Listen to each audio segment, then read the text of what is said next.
the very first thing you have to figure out is, what's next? What do I do? Do I stay in the Magento family? Do I move to another platform, right? You got a lot of different options and you got to evaluate them all.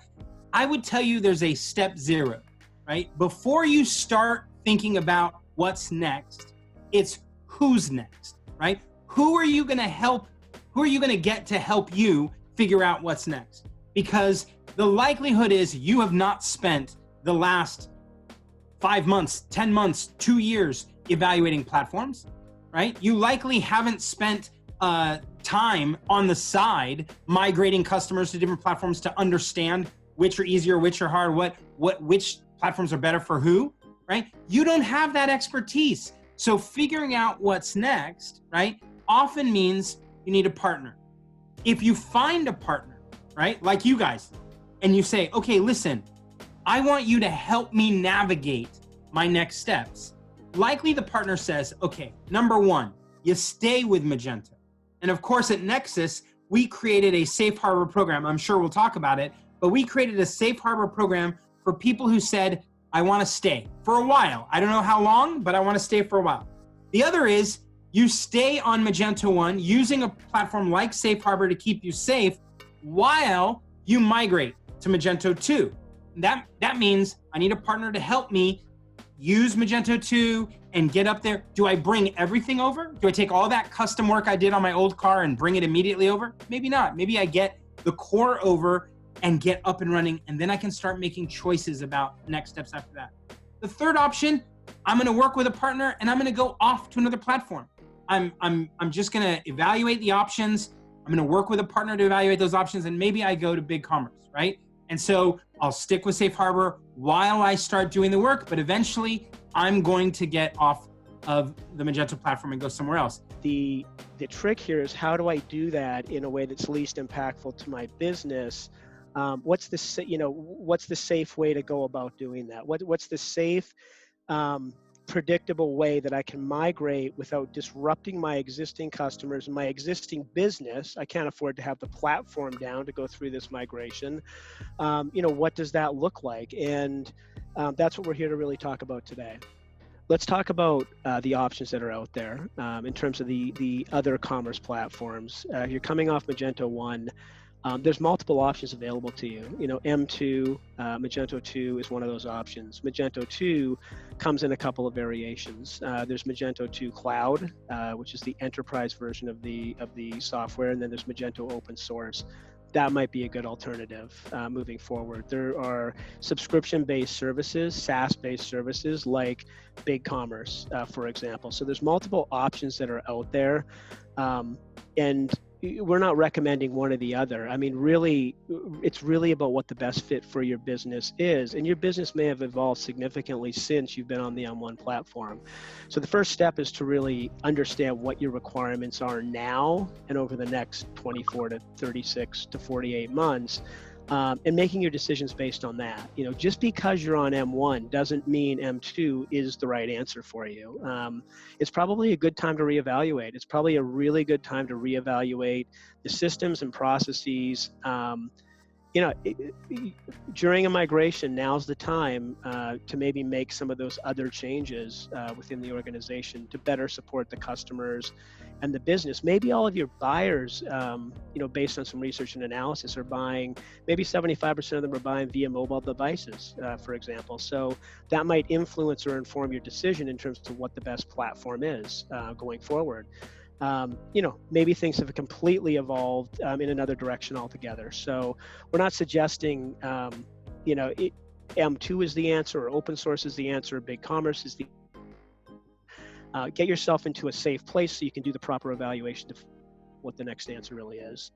So moving from M1 to M2 basically requires about the same amount of effort as it takes to move from M1 to BigCommerce. And both systems are strong systems, they're solid systems. They've both been around for a long time. It's really a question of fit. I always like to say in the commerce market, which has shaken out significantly over the past few years, there really are no bad platforms.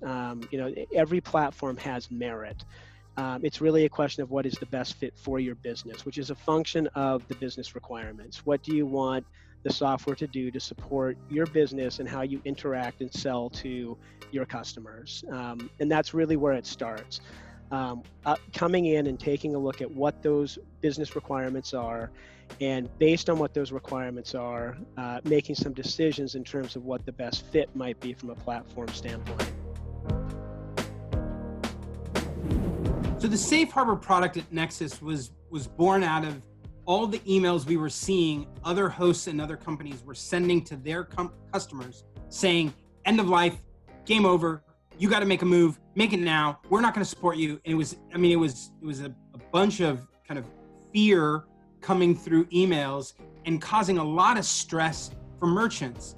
And again, in some cases, let's say that you wanted to do a full rewrite from Magento 1 to Magento 2, it might be 6 months of work, right?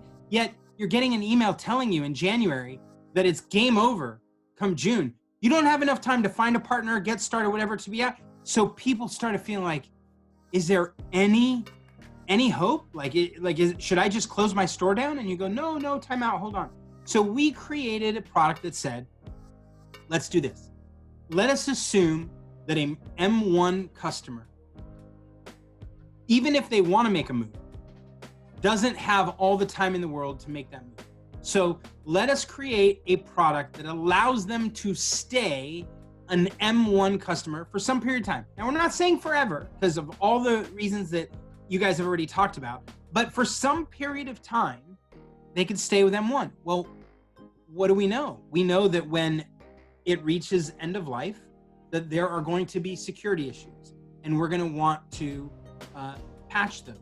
We also know that there's going to be the announcement of other patches that have been created, say for M2, and someone's going to want to look at that and say, should we port it back to M1, or is it not an issue because the code bases of M1 and M2 are different? Well, someone has to do that analysis, even if you decide it doesn't apply or it does, and then there's the actual work to patch it. Then you have other things like, since everybody's focused on M2 and moving forward, what about the little things you wanted, the little tweaks that you thought, gosh, doesn't everybody want this one adjustment? And so you think of non-security related patches.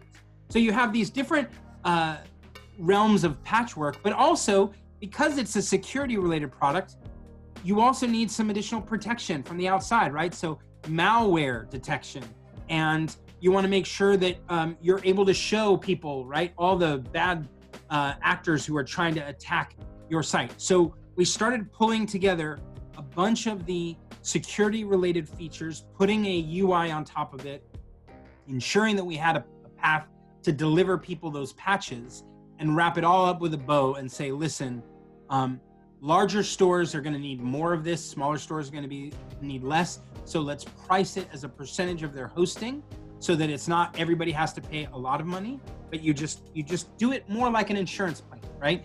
If I want to buy insurance for a Tesla, that's going to cost me different than insurance for, a old Chevy that's 20 years old, right? The insurance price is different, partly because of what I'm protecting, right? So we said, let's create something that has a price point on a sliding scale, but still allows someone to live in the M1 world while they're evaluating options, while they're moving somewhere else. That's Safe Harbor. And we named it Safe Harbor because obviously it's like, listen, while you're docked, while your boat is docked, you still want to be safe, right? You still want to make sure that you're protected, even though that's not normally where you find a safe ship. So we built it, we've designed it, we've launched it, we have customers that have bought it, and we're very excited to help those customers as they figure out their next steps. Safe Harbor allows customers the comfort and knowledge of existing on an older M1 code base while still getting patches and security protection to make sure that they're not vulnerable as the end of life approaches. Sentence 2, Safe Harbor allows Nexcess to work with our agency partners to keep those stores safe while merchants are evaluating with their agency partners what their next step is, whether it's going to Magento 2 or looking at other platforms. Essentially, I think Safe Harbor just takes the pressure off, right? It buys time to make the decision and to do the proper investigation and evaluation before you make the move. And that can be a matter of months. It could extend well beyond that. Remember, whenever I give you a price, right, it's in the context of an alternative. So Sure. I'm going to tell you, yes, it's 35% of your hosting fee for many of our customers. You go 35%. Whoa, that's a big price tag. Like that's a big add-on to whatever you're paying, right? I mean, if you're paying $3,000 a month in hosting, that's another $1,000 a month, right? That's serious. But you got to put it in the context of it might cost you, again, depending on who you're talking to out there, $150,000 to $200,000. Man, if I just had to pay a small insurance fee of $1,000 a month, if I was already hosting at $3,000, to give me time and to give myself an opportunity to evaluate the players out there, it would be worth it, right? So we have a model that prorates. Again, there's a lot of stores that aren't paying $3,000 a month in hosting, and so it's less. We also have some customers paying a lot more than that, and so it gets a little expensive. And so we're also working on what's the kind of tier that would allow us to bring that to, what are the situations in the context that would allow us to bring it down to 20%. So we're playing with some ideas and modifications, but at the core, 35% is what we charge for Safe Harbor. And that's, just to be super, super clear, that's on the hosting fee, not on all the other fees you might have. So if you're buying SSL, if you're buying additional backups, if you're buying additional dev environments, that's not included. We're not talking about that. We're talking about 35% off the core of what you pay for hosting. In my estimate, right, it's a very small price to pay to get on that plan, to get that protection, to get those patches, and then to say, okay, now give me some time to figure out what's next. There's a critical path here, and the first step is to get yourself into a program like Safe Harbor or a program similar to that, right? Something, a program that will support you on your M1 platform past the end of life of the platform. Buy yourself some time. The second step is to figure out what's next. Where do I want to go? So I'm safe. I've got some time, and it's time to start evaluating what the next step is. Is it Magento 2? Is it BigCommerce? Is it Magento open source? And you may or may not need a partner to do that. There's options that are out there. You may have the knowledge and wherewithal to evaluate those platforms and make that decision, or have your partner help you through that process as well. The next step is to actually estimate what the costs are going to be associated with that migration, and budgets have to be lined up accordingly. And then the migration itself comes next. Migration isn't a process that is exposed to your customer base or to your clients. What a migration is in actuality is you would move your Magento 1 site into a program like Safe Harbor that Nexcess offers, and they would support that M1 site beyond end of life. You have time, as much time as you need actually. They provide all the services and support, patches, upgrades, security, everything you need to make sure that site's stable, secure, and continues to serve your customers.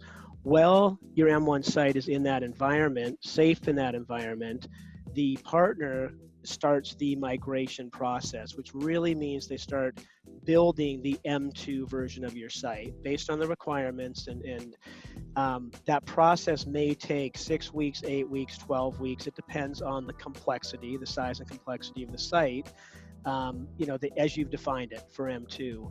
Once that M2 site is complete, you make the decision to what we call cut over from your M1 site to your M2 site. So from your customer's perspective, all they see is an enhanced site. It's a better user experience for them. And all of the planning happens behind the scenes between, in this case, us and Nexcess. We're doing all the planning to make sure the data is being moved over properly, the contact information is being moved over properly, the order histories are being moved over properly. And all of that work is done behind the scenes. When we actually quote unquote, flip the switch over to the new site, all of that groundwork has been laid. And that's how the process works. And we have customers that, are going through a migration now that aren't going to cut over to the new site until the beginning of next year, right? They want to have it prepped and ready, but they still want to even enhance their existing Magento 1 site. There's enough business that makes sense. It makes sense to maybe add features that improve conversion rates or improve traffic or improve average order values with the existing M1 site. So that's a decision. The important aspect of this is you have time. The Safe Harbor program buys you time to make that decision and to do it when the time is right. So no longer is it a knee-jerk reaction. No longer is it no longer are you faced with this decision to have to cut over to the new site without any planning or preparation. And that's what the Safe Harbor program buys you. It buys you time. In terms of the effort, there's two cost factors or two aspects to any migration that we undertake. The first is the cost of the migration itself, and then there's support services following that migration. And typically, when we look at the cost of a migration, it really is across the board. We have very large clients, we have small clients, and we have everything in between. And we do migrations for as little as under $50,000. And depending on size and complexity, cost goes up from there. To make it more palatable to some of our customers, we offer what's called a TaaS model, technology as a service. It's just an internal working term that we use. But we are also willing to take the cost of the implementation and the support once the migration happens, which is typically about a 6 to 8 week process, and roll that out over a period of time, typically 3 years. And what that equates to is a very predictable cost on a monthly basis. And for a small to average size site, that cost is somewhere between $2,000 and $3,000 a month, typically, all in. So that's the implementation or the migration itself, plus ongoing support services over that period of time.